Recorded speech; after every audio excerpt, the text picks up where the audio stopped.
Aujourd'hui, je vous raconte l'histoire de la fois où j'ai dû louer un pick-up pour sauver une transaction immobilière. Donc, j'ai acheté une maison avec des clients. Ces clients-là venaient du Nigeria. Ça fait longtemps que je ne leur ai pas parlé d'ailleurs. Il faudrait que je leur envoie un message très gentil. Donc, ils ont trouvé la maison de leur rêve dans le plateau. On a fait une offre. C'était en 2021, environ 2022.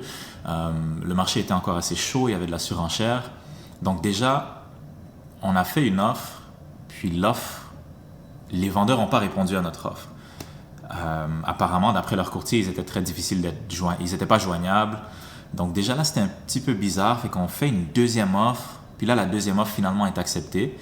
Mais a priori, on avait visité la maison, bien sûr. Puis il y avait beaucoup de déchets dans la maison. La madame était comme en déménagement, quelque chose comme ça. Fait qu'on avait mis dans notre offre que la maison devrait être nettoyée. Donc, on finalise la transaction, on a le financement, l'inspection passe, ensuite on va au notaire.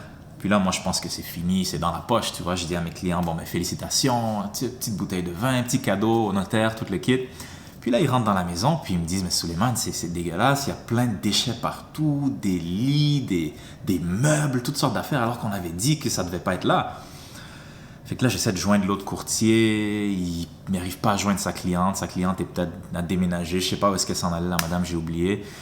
J'essaie de la joindre personnellement, ça fonctionne pas, puis je lui avais parlé, je pense juste une journée à l'avance, j'étais parti chez eux juste pour vérifier, puis j'ai vu qu'il y avait encore plein d'affaires dans la maison.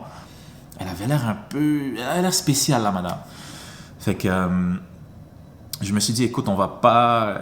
Ils ont un bébé qui est jeune, ils veulent juste s'emménager chez eux. Puis là, qu'est-ce qu'on va attendre? On va attendre une semaine que la personne se décide à payer quelqu'un, puis qu'on se mette d'accord sur le montant.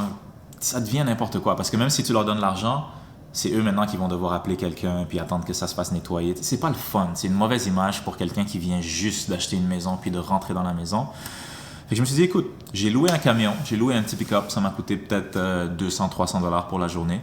Puis je suis parti chez eux, j'ai pris tous les déchets, je les ai foutus dans le camion.